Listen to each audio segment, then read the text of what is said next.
Hello.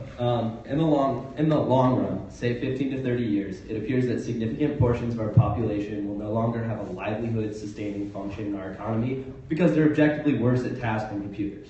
Since you clearly believe in a smaller, limited government, do you believe that we should improve access to the pill, condoms, and non-abstinence-based health education to ensure that unwanted children do not result from vaginal sex? Specifically, that which is intended purely for the sake of pleasure, not reproduction? If so, what policies would you advocate for, or is my whole premise wrong? This is very specific. Okay, so yeah, no, I appreciate it. Thank you for composing your thoughts.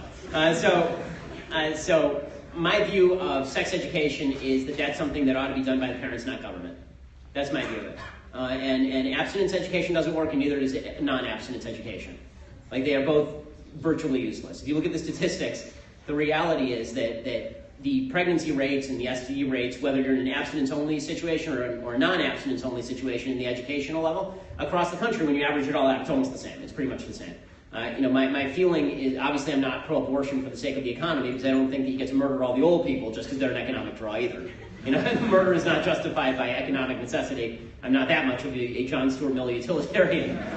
But beyond that, the idea of, the answer to your question would be, if you take away government subsidies for people not being productive in the economy, they will be forced to be productive in the economy. I mean, this is why I think capitalism is a moral system and socialism is deeply immoral. Socialism is the proposition that I'm breathing and you owe me crap.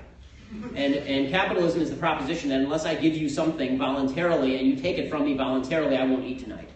Right? That's the proposition of capitalism. So, I don't think that we're at risk of starvation because of overpopulation. I think we're at risk of stupid kids, and the answer is better local education, better parenting, and better behavior. Yeah, I guess my only concern with that is based off of, I obviously we've agreed that people who have two parents have better outcomes, right, and are less likely to engage in the situation because they might have that principled background that you and I are both fortunate to have, and other people might not have. So the thing that concerns me about the answer that you should leave it up to the parents is the premise already is that there isn't that parent figure there with that, or if they don't have that education because they didn't get it. Where does this start? Right, so I can't, and the government is not capable of being anybody's parent. They're just not capable of it. We've tried it for 40 years, and that's why you've seen the rate of single motherhood in the white community skyrocket from 5% to 40%, and the rate of single motherhood in the black community skyrocket from 20 to 70 since 1960. That's what happens when you tell the government they get to be daddy. Right? The government is not capable of being daddy. Your school teachers are not capable of teaching your kids about morality. You need to be a better parent.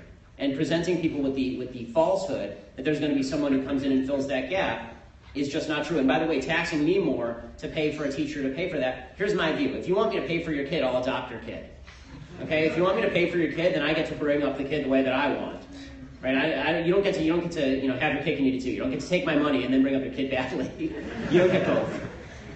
So that's my general view. Maybe we should give you tax credits to raise my children.